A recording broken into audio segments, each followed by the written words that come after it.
लेकिन ज्यादा से ज्यादा क्या करोगे? हार्वर्ड से पढ़ करके आओ या बेरमो के सरकारी विद्यालय में पढ़ो। विद्या का, मैं इधर बैठे हुए जितने भी विद्वान लोग बैठे हुए हैं, एजुकेटेड लोग बैठे हुए हैं, लिटरेट बैठे हैं, उनसे पूछता हूं विद्या का उद्देश्य क्या है? एजुकेशन का उद्देश्य क्या है? किसके लिए अपने बच्चों को पढ़ाते हो? तुम खुद किस लिए पढ़े थे? किसके लिए? एम्प्लॉयमेंट के लिए, नथिंग एल्स।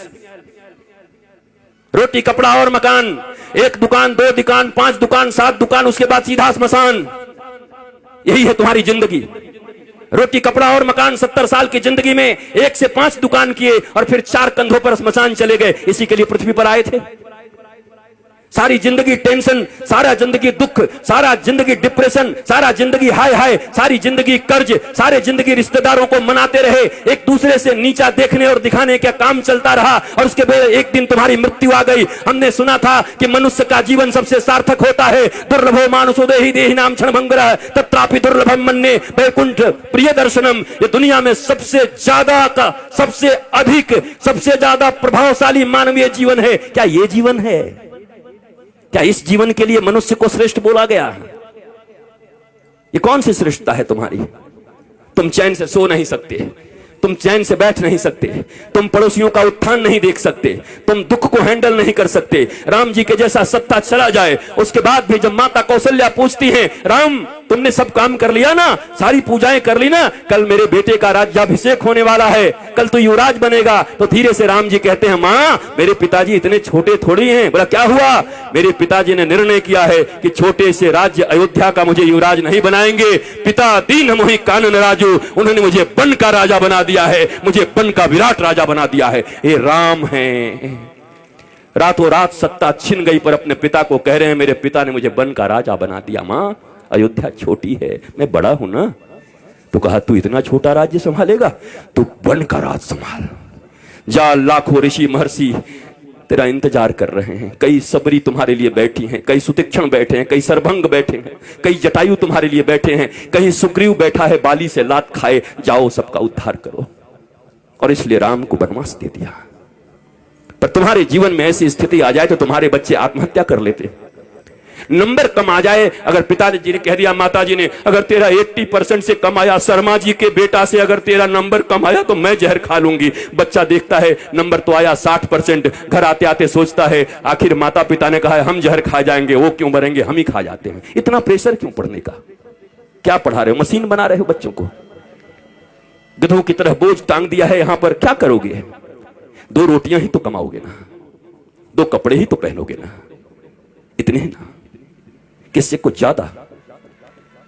रावण और राम की वृत्ति में क्या अंतर है? इतना ही तो है। रावण कहता है कि दुनिया में जितना भी सुंदर है वो सब मेरा होना चाहिए, सब मेरा है। राम जी कहते हैं जो मेरा है वो सबसे सुंदर है। यही राम और रावण के विचार में अंतर है। जो मेरा है वो सबसे सुंदर है, दुनिया का सब सुंदर मेरा करने में तो रावण बन जाओगे। इस वृत्ति का अंतर है। यही राम और रावण का युद्ध है। जो प्राप्त है वही पर्याप्त है, नहीं तो सर्वत्र दुख व्याप्त है। जो प्राप्त है वही पर्याप्त है। मेरे पास जो कुछ है वही है। परिश्रम करो, पुरुषार्थ करो, प्रार्थना करो, पर रो मत। वही है वही जो राम रचि राखा, को करे तर्क बढ़ा वही शाखा। इसका मतलब ये नहीं कि आलसी बन जाओ। अगर मैं भी ये कह के पढ़ा होता कि राम जी का कथा होगा तो राम जी कराएंगे, तो क्या राम जी हमारे घर में एरोप्लेन घुसा देते एयर इंडिया को? क्या करते? हमें आना पड़ा, हमें निकलना पड़ा वृंदावन से आकर के दिल्ली आना पड़ा, दिल्ली से हमें फ्लाइट लेनी पड़ी, फ्लाइट से आकर के रांची लेना पड़ा, रांची से 2.5-3 घंटे में हम और अन्नू बैठ करके साथ साथ में यहां तक पहुंचे। तब जाकर के बेरमो फूसरो पहुंचे। यहां घाटी ऐसी ऐसी, पूरा झारखंड। हम तो चैतन्य महाप्रभु को याद करते आ रहे थे कि हे महाप्रभु हरे राम हरे कृष्ण हरे राम हरे कृष्ण। पूरा पूरा हरियाली चारों तरफ थी, अच्छा था। आए, यहां भी आनंद आया, आपको देख करके आनंद आया। याद रखो, कहते तो सभी हैं पर विश्वास रखो, दोनों भुजा उठा के कहता हूं, मेरे लिए बस एक ही आह्लाद है, न कोई चढ़ावा न कोई सामान, बस हृदय से आकर के बैठ करके राम का गुणगान सुन लो, यही मेरी दक्षिणा है। अगर तुम्हारे मुख से राम और कृष्ण के नाम निकलने लगे, तुम्हारे बच्चे अगर शिवाजी और छत्रपति महाराणा प्रताप इत्यादि की तरह होने लगे, विवेकानंद होने लगे, तो मेरी दक्षिणा मुझे मिल गई है। इससे ज्यादा क्या चाहिए? कपड़े भी हैं, गाड़ियां भी हैं, आश्रम भी हैं, बहुत कुछ है। अब क्या करूंगा? मैं अकेला हूं। अकेला नहीं हूं, मेरे साथ 8 अरब लोग हैं। वसुधैव कुटुंबकम। 140 करोड़ भारतीयों के साथ साथ 8 अरब लोग। चूंकि सनातन संस्कृति ही एक ऐसी संस्कृति और धर्म है जो पूरी दुनिया को अपना परिवार मानती है। कोई कहता है मैं बड़ा, कोई कहता है मैं बड़ा, कोई कहता है मैं बड़ा, पर एक हमारा धर्म है जो कुछ नहीं कहता। वो कहता है धर्म की जय हो, अधर्म का नाश हो, प्राणियों में सद्भावना हो और विश्व का कल्याण हो। ये हम कहते हैं, सनातन ही धर्म है। बाकी मत हो सकते हैं, जितने भी लोग हैं, 8 अरब लोग हैं, 8 अरब मत हो सकता है, पर धर्म एक था, एक है और एक सदा रहेगा। और उस धर्म का नाम है सनातन धर्म। एकमात्र धर्म इस पृथ्वी पर है जो पूरी दुनिया को अपना परिवार मानता है, अपने परिवार की तरह रखता है और पूजता है। तुम्हें गौरव होना चाहिए।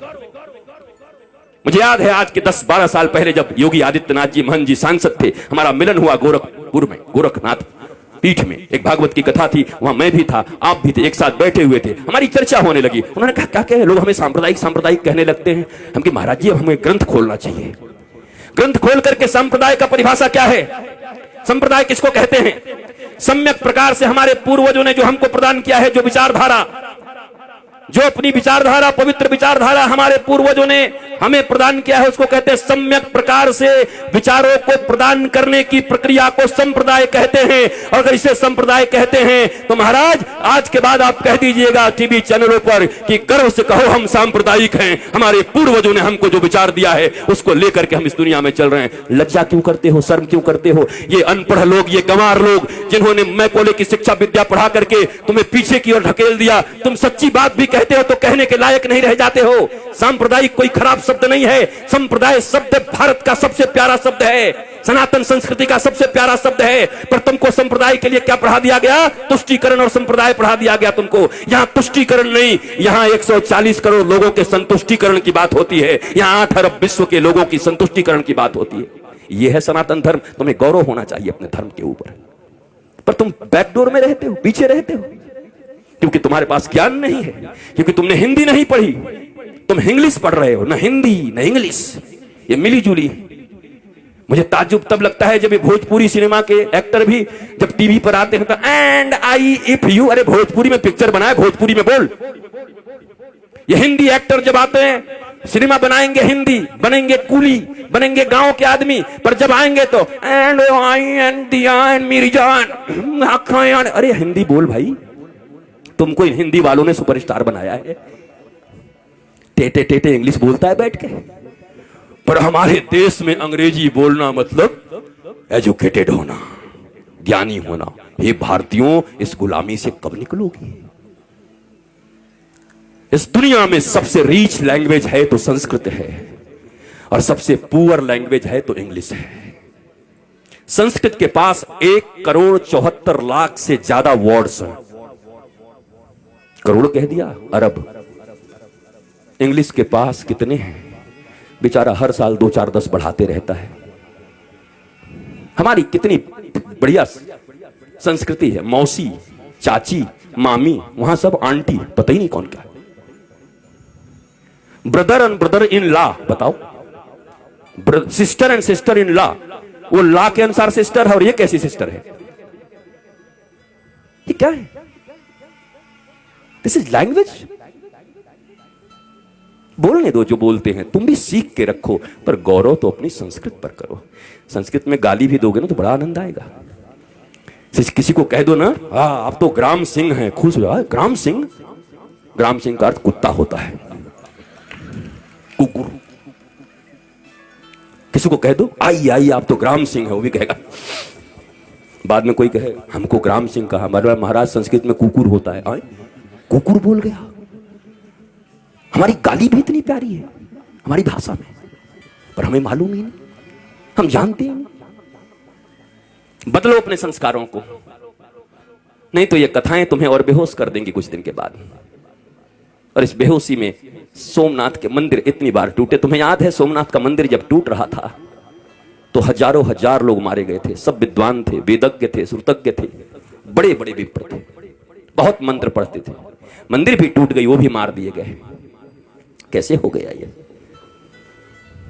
शास्त्र पढ़ना अलग है और शास्त्र समझना अलग है, रटना अलग है। ये रट्टू तोता बनकर के कथा कहना अलग है, और उपनिषद और अपने गुरु के प्रतिबोध से बैठ करके सिंह की तरह गरजते हुए भारतवासियों और विश्व को समृद्ध और संस्कारवान बनाना भारतीय धर्म गुरुओं का परम लक्ष्य होना चाहिए। भारतीय धर्म गुरु ऐसे होते हैं। हम रट्टू तोता लोग नहीं हैं। हमें कोई सिखा दिया और तोते की तरह हम आकर प्रवचन करने लगे और भाषण करने लगे। वैसे ऐसे लोग हैं। 7 दिनों में लोग कहते हैं, क्या कहूं, इस श्लोक का वर्णन तो अगर मैं करने लगूं तो 7 दिन तक करना पड़ेगा। हमने एक जगह पंडाल में कह दिया, पंडाल का खर्चा हम देंगे, तू करके दिखा। भाग गया, क्योंकि कर ही नहीं सकते 7 दिन तक।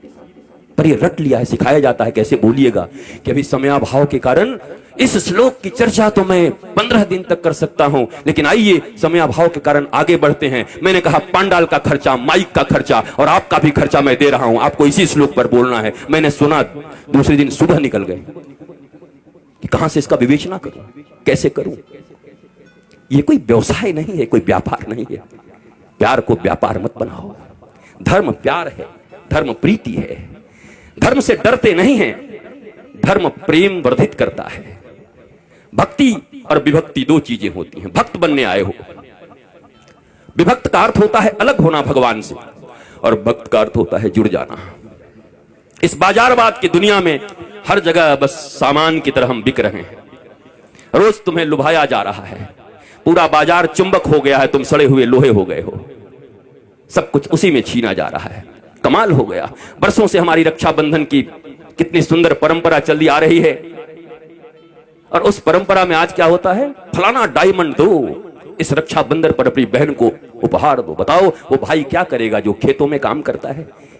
पीढ़ियों का उनका प्यार भाई बहन के बीच, पर ये प्रचार भाई बहन के प्रेम, पति पत्नी को मैंने देखा, ये कुकर लाओ और बीबी से प्यार बढ़ाओ। हम कि वाह, ये कुकर नहीं होगा तो बीबी से प्रेम नहीं होगा, पत्नी से प्रेम नहीं होगा, कुकर से प्रेम होगा।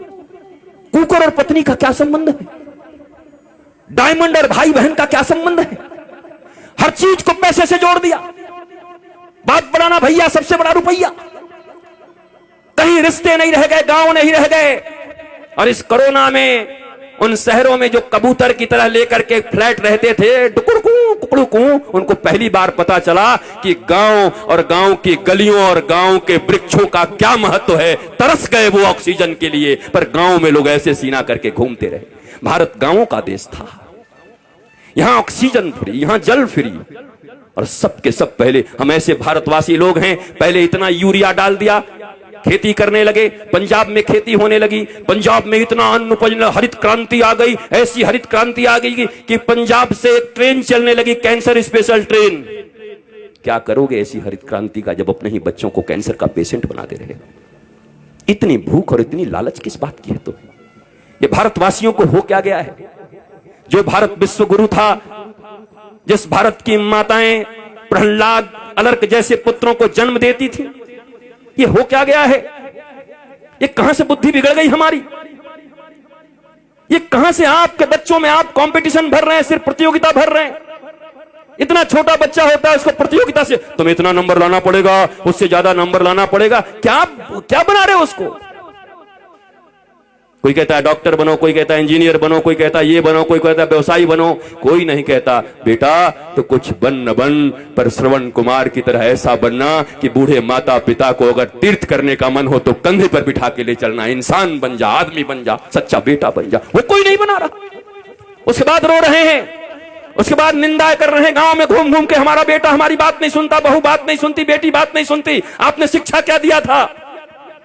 और आपकी भी गलती नहीं है मेरे माता पिता, और मैं औलादों को भी कहूंगा, ये जो बेटे और बेटी हैं, इतना कम से कम मानो, जिन्होंने तुम्हें इस पृथ्वी पर लाया है, जिन्होंने गर्भ में रखा है, उससे अपना तुम्हारा इस दुनिया में कोई नहीं हो सकता। फिर दोनों भुजा उठा के कहता हूं, इस दुनिया में अगर तुम्हारा कोई सबसे सच्चा मित्र हो सकता है तो माता पिता और गुरु, इसके सिवा तुम्हारा कोई मित्र नहीं हो सकता। बाकी सब पता नहीं कहां तुम्हें धकेल देंगे। पहली गुरु मां पिता, इन दोनों के तुम न हुए तो दुनिया वाले तुम्हारे अपने होंगे। किसको मित्र मान रहे हो? दुनिया में कैसे फ्रेंडशिप है, मेरी वो फास्ट फ्रेंड है, किस लिए? मैं सही करूं या गलत करूं सदा मेरे साथ खड़ा रहता है। अरे तो तुम्हारा वो दुश्मन है। ये तो दुर्योधन और कर्ण की दोस्ती हो गई। कर्ण को दुर्योधन ने अंग देश का राजा बना दिया, इसलिए कर्ण श्री कृष्ण और धर्म के खिलाफ खड़ा हो गया, और खिलाफ खड़ा हो गया तो 12 के भाव में मारा गया। जबकि कर्ण से बड़ा कोई दानवीर नहीं था, कर्ण से बड़ा कोई वीर नहीं था, सूरवीर नहीं था। ऐसा कोई बढ़िया धनुर्धर नहीं था, पर धर्म और भगवान के खिलाफ खड़े हो गए तो तुम्हारी कोई धनुर्धारिता काम नहीं करेगी। धर्मो रक्षति रक्षितः, जो धर्म की रक्षा करता है धर्म उसकी रक्षा करता है। परंतु हमारे मित्र ने हमको पैसा दे दिया तो हम भगवान के खिलाफ भी खड़े हो जाएंगे, यही तो कर्ण ने किया। गांधारी को कहते हैं वो पतिव्रता थी। कैसी पतिव्रता थी वो? पति अंधा था।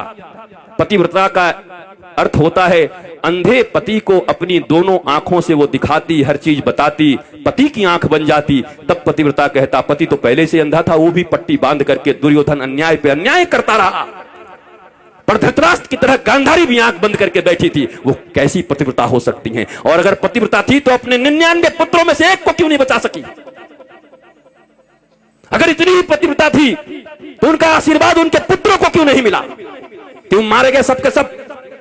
कुरुक्षेत्र के मैदान में रक्त रंजित होकर के क्यों पड़े रहे सब? क्योंकि धर्म नहीं अपनाया। पतिव्रता ये नहीं होता।